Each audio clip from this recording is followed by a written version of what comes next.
What are you thinking? What was boyfriend's name again? Johnny. Just get an ATL out for her and maybe try to look him up, get a hold of her. Yeah, I think we arrested him last time we were here for assault. Yanira has been in an on-again, off-again relationship with a man named Johnny Trujillo, also known as Juan Gastelum, for years. He's 28, and he's had run-in with the cops in the past. I swear your sister's... Yeah. She's reported it a lot of times because when she ended the relationship, he got very violent, so she went through Debbie to put the protection order and stuff. And he's just been coming around, calling her and nonstop. Johnny could have nothing to do with Yanira's disappearance, or he could have everything to do with it. This leaves the cops with two priorities: finding him and retracing Yanira's steps. Yanira's that bad habit of deleting everything. That's what Johnny Trujillo told detectives when they asked why every call log, every text thread, and every message on his phone had been erased. He said it was about other women. He said it was just something he did. The thing about digital evidence in the 21st century is that delete doesn't mean gone. It means hidden. And what detectives pulled from the silent black glass of that phone didn't just contradict his story. It functioned as a time-stamped confession, a ledger of horror that began the moment he said goodnight and ended with a photograph no jury would ever forget. Think of his phone as a black box recorder pulled from the wreckage of a plane that never left the ground. The cockpit voice recorder captures every word, every silence, every lie. That phone was the black box, and inside it was the truth he swore he had erased. Before we go deeper into what the documents actually show, make sure you're subscribed to Beyond the Gavel File.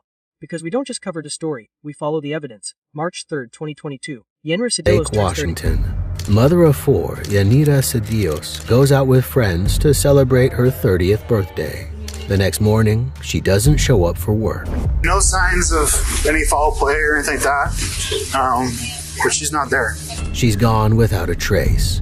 No clues, except for her own erratic behavior in the days and weeks prior. I don't know. There was somebody that was kept calling her. She said where they came from, those bruises. She lies to me sometimes because she knows I don't like him. One thing I do kind of find weird, he deletes all his messages. And it's that deleted phone data that will blow this case wide open, revealing a truth almost too disturbing to be shown. Here on the Decoder, this is the chilling story of the disappearance of Yanira Sadillos. Mac Dispatch, can I help you? Hi, yes. I needed to report a missing person. On the morning of March 4th, Yanira's sister calls the police. Yanira hasn't shown up for work, which isn't like her at all. So they were very concerned the fact that she didn't show up. So my mom drove over to her apartment right now. Her car's out there. She's been banging on the door, but there's no answer. So are you wanting like a welfare check done to your sister's house? Have an officer go over there? Yes, please. Yanira was born in California, but she'd since moved with her family to Moses Lake, Washington. Named after the lake it sits next to, it's a creative, friendly town, perfect for raising a family. And that's what Yanira was doing. A single mother of three, she clocks out of her shift at the community health center, and her friend Anna picks her up. Dinner first, then Papa's Casino. Yanira's sister tells them she spent the evening out with friends at Papa's Casino, celebrating her birthday. So the officers track one of those friends down, a woman named Anna. It's kind of weird because she never misses her work or, She at least texts me. She'll be sober by now. She texts me, she tells me, hey, I'm gonna leave or something. How drunk was she last night when she left? Not much, to be honest. Just a little tipsy, maybe? Yeah, just tipsy. She left me at Papa's at the bar. Well, it's just nothing. But she left. She said she was going to the bathroom. I think she's with her ex-boyfriend. What's his name? Is that Juan? Yes, Johnny or Juan? Well, his legal name is Juan, I think, but he goes by Johnny, so I'm 100% sure he lives in Henderson. She came with me. Where does he usually stay at? I'm not sure who. Do you know if she has her phone? She did have her phone, yeah, because she was talking to him on the phone when she left. And she was like, hey, I'll be back in the middle of the restroom. And so I sat there, I wasn't going to leave without her, and she never came back. Can you try calling her real quick and see if it goes to voicemail or if it's on? Yeah, he has it on. I don't have anything on him. I actually have his face quite blocked in because... Can you show me a picture of him? I'll make sure I get it. I'm almost 1,000% sure that she was with him. Because he was calling her over and over again last night. What time were you guys at Papa's last night? We got there around 9:30. She says she last saw Yanira at around 11:30. And I talked to him on the phone too, and I told him to stop calling her. Laughing, full of life. Surveillance footage shows her in gray sweatpants, propping up Anna in the parking lot, giving her a piggyback ride. Then Johnny calls. Again, and again, he's supposed to be in Arizona. He tells Anna he paid a lot of money for a ticket, that he's already on his way. That's what she told me. From living together in a loving relationship to doing everything she could to avoid him.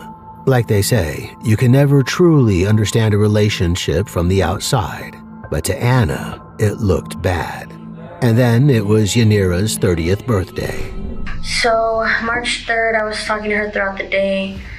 She was telling me that, her whole body hurt and, she felt kind of like icky. And so I kept asking her, are you sure you want to go out? Are you sure you still want to go? We can move it to the weekend, or we can move it to a different day. It doesn't have to be on your birthday. And she was like, no, I still want to go. Anna picked her up at around 6 p.m. and they went out for dinner. And then after that, Martin was speaking with his friend Javier. And they suggested, do you guys want to go to Papa's, or do you guys want to meet us there? And so I asked her, you want to go, or do you just want to go home? And she said, no, let's go. I'm going to go. And I was like, okay, me too, I'll go, for a little bit. But on the way, from the drive to Moses Lake to Ephrata, she was on the phone with Johnny. Oh, really? And how do you know that? Because she lies to me sometimes because she knows I don't like him. Mm-hmm. So she hides sometimes when she talks to him. And then I was like, let me see the phone. And so she gave me the phone and I was like, hello? And he was like, hey, what's going on? And I was like, why are you calling her right now? Why are you bothering her? She's with me. What do you think we're going to do? He was like, I'm already on my way. And again, I was just like, why? And he was just getting more irritated the more I told him not to come. Because he was getting loud with me. And so I started to get loud with him, kind of trying to talk over him. He was like, are you serious? I paid a lot of money for these tickets. And he just kept repeating that, he paid a lot of money. Here's what the phone data would later prove: Johnny Trujillo was never in Arizona. He was 90 minutes away in Hermiston, Oregon. It didn't even cross my mind. Mm-hmm. And I was like, Johnny, what do you mean, Johnny? Who is this? And he had said, Johnny, Yanira's ex. Mm-hmm. And I was like, and then that's when I told him, you need to call the cops right now and tell them anything you know. Mm-hmm. And then I was like, wait, I thought you were in Arizona. That's what I told him. And he's like, no, I was never in Arizona. And I told him, I just talked to you on Thursday night. You told me that you bought a flight back. Mm-hmm. I was like, so then from where? And he said, no, I've been in at my house in Hermiston the whole time. I've been in Oregon the whole time. That's what he told me. So had Johnny been lying on Thursday night, or was he lying now? Because you know Yanira better than most, what do you think is likely to have happened? I think at first. I get it. It's not easy to talk about, right? I understand. But it's important. And I'm thinking about it, but I just never spoke about it because I think at first she might have gone with him willingly at first. And who's him? With Johnny. But I think later she wanted to leave. Fabricating an alibi in real time, driving toward a woman who had already changed her number to escape him. He was deleting all his messages. He was already building the shell of his defense before any crime had occurred. I stopped calling her because she... On her phone or yours? On hers. Because he just kept blowing up her phone and I told her not to leave with him. She's going to go with him. And she's like, oh, I'm going to use the restroom. And, I'll have to leave her. Like him. Why don't you like him? Because he's done a whole bunch of stuff to her. Could you elaborate? So I understand there's domestic. I just want to hear from you. She's called the cops multiple times. Okay. I told her she changed her number just barely a week ago, and to avoid him. And she said that he found her number. I don't know how. Why would she be trying to avoid him? Have you seen her or seen him hit her before? I haven't been there. Mm-hmm. Okay. It's when times that she's shown up to my house. She used to live up here, just over at his apartment. What kind of stuff would she tell you that he does? He would push her. He would hold her really strong. He would. Has he ever threatened her before with words? Like that he's going to do something to her? Not that I've heard of, but that she said, I think so. Okay. But I haven't heard. Do you know of any? Has he ever choked her, or tried to strangle her, or anything like that? Not that I've seen, and not that she's told me anything. He did it to my grandson, her oldest son. Oh, really? Yeah, he was physically my grandson. Yeah, he was telling me a night before last night that he hit him with the glass on his head. She had a big bruise on her shoulder. That was a few months ago. Innocent people don't pre-construct their alibis, but Johnny did, and that's the first time we say it. She was already dead. Anna loses track of Yanira around 11:45 p.m. Javier, another friend, calls her phone. A man answers, not Yanira. The voice is aggressive, territorial. Javier hears Yanira in the background saying she's fine, that someone picked her up. Then the line goes dead.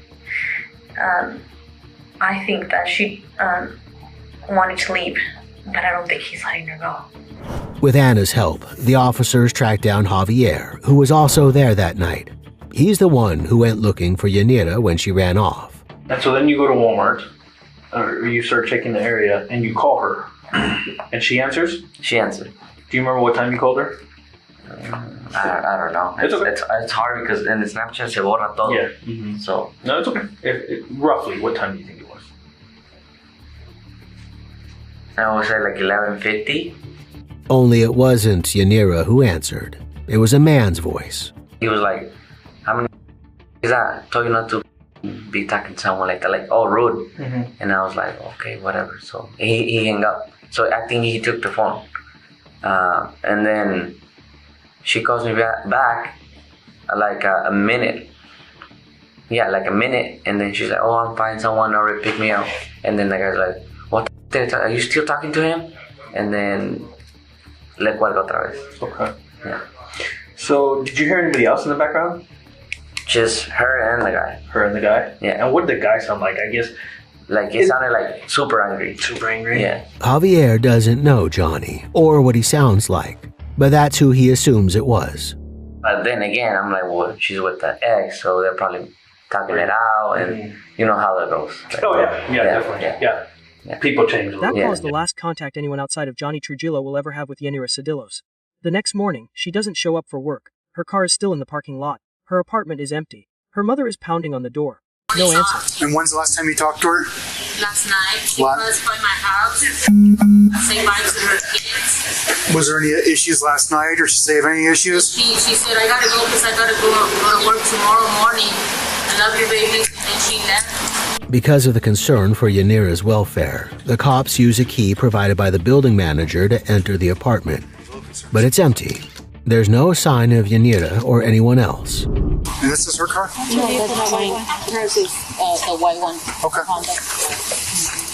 Yeah, we can get her information and put an ATL out. Yeah, she's not there. We secured her room. He probably took her then. Because she came back, she left her vehicle. Knowing Yanira as they do, as someone trustworthy and reliable, her mom and sister fear the worst. They think she might have been kidnapped. Johnny was first contacted by police in Oregon, plays the concerned ex-boyfriend. I still love her, dude. He lets them search his house. He lets them search his trunk. He's cooperative. He's Any idea where she got? Not at all, man. That's what I was trying to call to figure out. I just barely found out that she's missing. Okay. So you weren't up there at all? I went up there, but the thing is, she was crying because she got in a fight with her friend, Anna or whatever, and she was hysterical, saying that she wanted to drive, and her friend was saying no because they're all up. Okay. And she was crying. She was hysterical, and I was trying to get her to go home. She didn't want to. She said she wanted to go see Anna. She said that nobody was there for her. She's all by herself, and that how could she do that? She was just hysterical, crying. So I tried to get her to go home. She didn't want to, and then she said that she was going back to Papa's where they were drinking and stuff. And then some guy was calling her during that on Snapchat, and then she said that she was just going to go back over there. Javier says Yanira went off with Johnny. Johnny says she went back to Javier and her friends. But who's telling the truth? And then that's why when I just found out, I was just trying to call her, he was like, and I've been trying to contact her all morning, messages, calling, and nothing was, I thought she had me blocked, so I was like, all right, because she told me to leave her alone, and she didn't want nothing to do with me, because she said, we're done, and all that stuff. And So if people are saying that she left with you, she didn't leave with me, and that you went and got her, that's not true? No, I'm saying, I went to go look for her, but she didn't go home with me. She'd be willing to let us walk through, make sure she's not in the house? Yeah, she's not in there, I'm just asking if you'd let us look. Right now, we got just a missing person investigation. We're just trying to double check. But his brother-in-law mentions something strange. One little detail that lodges itself in the case like a splinter. Johnny deletes all his messages. All of them. Every thread. Every time. The brother-in-law shrugs it off. He's got a lot of girls. That's just how he is. Anything unusual with him these past few days or anything like that? Does he seem, aside from obviously hearing about Yanira's disappearance? No, I mean, he's pretty regular. I mean, he usually, goes out to the bar all the time and hangs out here in town and stuff like that. But I mean, other than that, no, I don't see anything different about him or anything. In the meantime, if you guys hear, see, or especially Johnny, if he's starting to act odd, only because he seems pretty concerned about her. You can always call us for help. You guys can always call with any questions, comments, or concerns, anything that might come up. One thing I do kind of find weird, and I don't know if you know anything about it, he deletes all his messages, or so he says. Yeah. Is that true? Yeah, because, I mean, he a lot of bitches, bro. He gets like, a lot. Like, you know what I mean? He's like... Like I said, since he's broken up with her, he's been, he hooks up with a bunch of chicks, so, he's just trying to probably cover his ass, if anything, if that makes a girl, Okay, yeah. Yeah, but other than that, that's how he's always been, kind of, The detectives have seen this before. The man who deletes everything is a man who understands what his words would sound like read aloud in a courtroom. He is not hiding from women. He is hiding from history. Detectives obtain a warrant for the phone. Johnny signs the consent form himself. He thinks the delete button saved him. It didn't. But I always delete my messages and call logs and stuff like that, so that's why I don't care if you guys go through the phone. Yeah.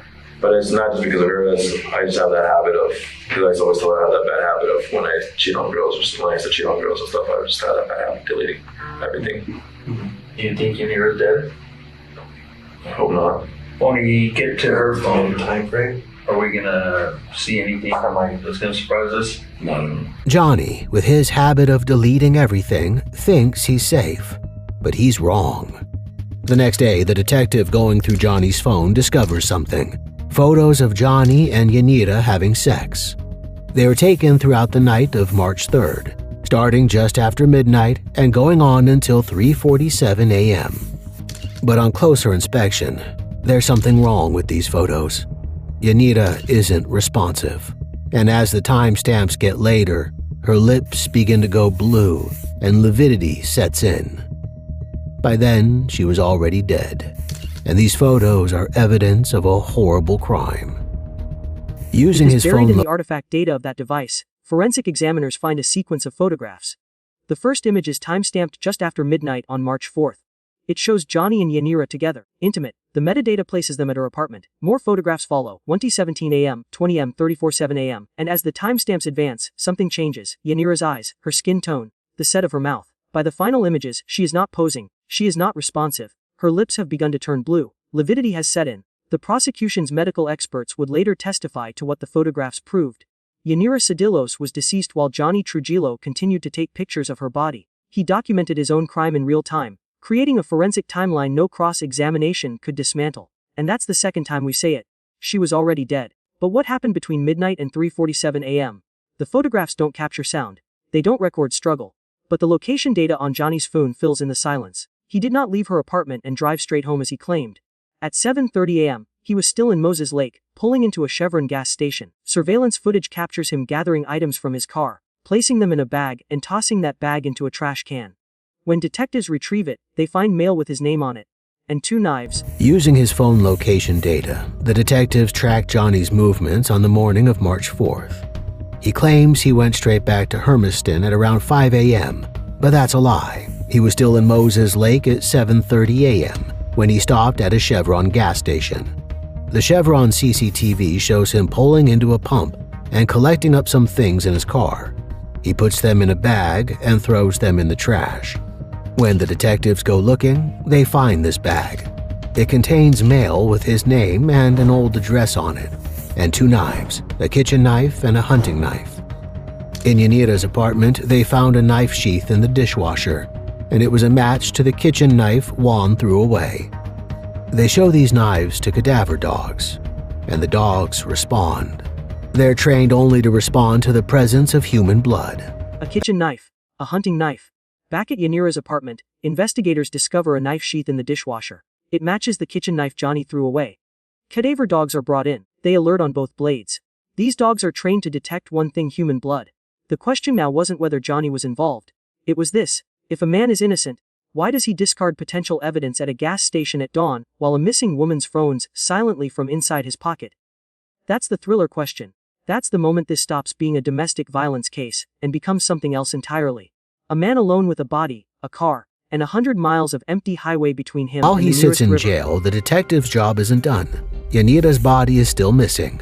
They cross-reference geodata, watch hours of CCTV, and even test soil samples found in Johnny's vehicle. Anything to get a clue as to where he might have buried her. Eventually, on April 12th, there's a breakthrough. Oh, that's a body. That's a body? That's a body. Stop. Stop. Just, yeah, back up. Okay. One more line after that. I mean, if you want to confirm, but that looks like... Yeah, that looks like a dead body to me. Oh, yeah, but... It's pretty decomposed. I'll just open it. Throw dogs in and all sorts of shit. Pull it out, Kyle. No, that's human. Look at the leg. That's a leg. That's a female. That's her fingernails. That's her fingernails, yeah. Attaboy. Hey, body camera's on. Is it on? Yeah, body camera's on. Oh, God, that's stinchy. Thanks to cell data, they find Yanira. Her body was wrapped in a sleeping bag and hidden in the wetlands around the Walla Walla River, an hour-and-a-half drive south of Moses Lake, and right on the way back to Hermiston. The next day, her family come to identify her body. The sleeping For bag. 39 days, Yanira's family waited. Johnny sat in jail on a suspended driving charge while detectives cross-referenced cell tower pings, studied soil samples from his wheel wells, and watched hours of highway surveillance footage. The search grid narrowed. The Walla Walla River wetlands, an hour-and-a-half south of Moses Lake, directly along the route back to Hermiston. On April 12th, a search team working through thick brush spotted something: a sleeping bag. Inside it, the body of Yanira Sadillos, decomposed beyond visual identification except for her fingernails.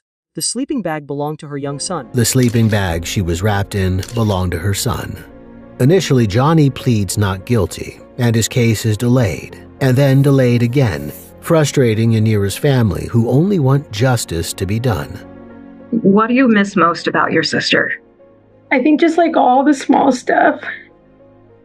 She would always come to me for a lot of advice. Her silly messages, her silly laugh. She was so happy, full of life, full of energy. And I'm always asking God, why? Why did this guy did this to my daughter? It's 4 years to the day after Yanira's death, and her 30th birthday, that Johnny finally pleads guilty to her killing, a count of second-degree murder with sexual motivation, on March 3, 2026. On April 28th, he's sentenced to an indeterminate life sentence with a minimum range of 123 to 220 months in prison. For the sexual component, he's sentenced to another 24 months. That's a minimum of 12 years in prison, and it could be much longer for a senseless killing motivated by possession and jealous rage. But nothing will bring Yanira back. Her 3 young children are now being raised by their Johnny grandmother. Trujillo was charged with second-degree murder with sexual motivation. The case crawled through procedural delays for 4 years. He had deleted every message, but he couldn't delete the photographs. He couldn't delete the gas station surveillance. He couldn't delete the knife sheath sitting in the dishwasher of a dead woman's apartment. And he couldn't delete the final, terrible image burned into the metadata of his own phone. She was already dead. On March 3, 26, exactly 4 years to the day after Yanira's 30th birthday, Johnny Trujillo pleaded guilty. He was sentenced to an indeterminate life term with a minimum of 12 years, plus additional time for the sexual component of the crime. The minimum is just that. A floor. The ceiling is the rest of his life. Yanira's 3 children are being raised by their grandmother, a woman who now spends every March 4th, not celebrating a birthday, but lighting a candle. This case was built on a single piece of evidence that no defense attorney could spin, no character witness could soften, and no jury could unsee. The photographs extracted from that phone, and the central exhibit, State's Evidence 47A through 47F, is a matter of public record in Grant County Superior Court. Pull the case file. Look at the timestamps. Then ask yourself one question in the comments below. If Johnny Trujillo had actually succeeded in deleting those photographs, would anyone have ever found her body at all? Share your analysis. Like, subscribe, and turn on notifications for Beyond the Gavel File, where we don't speculate, we read the record.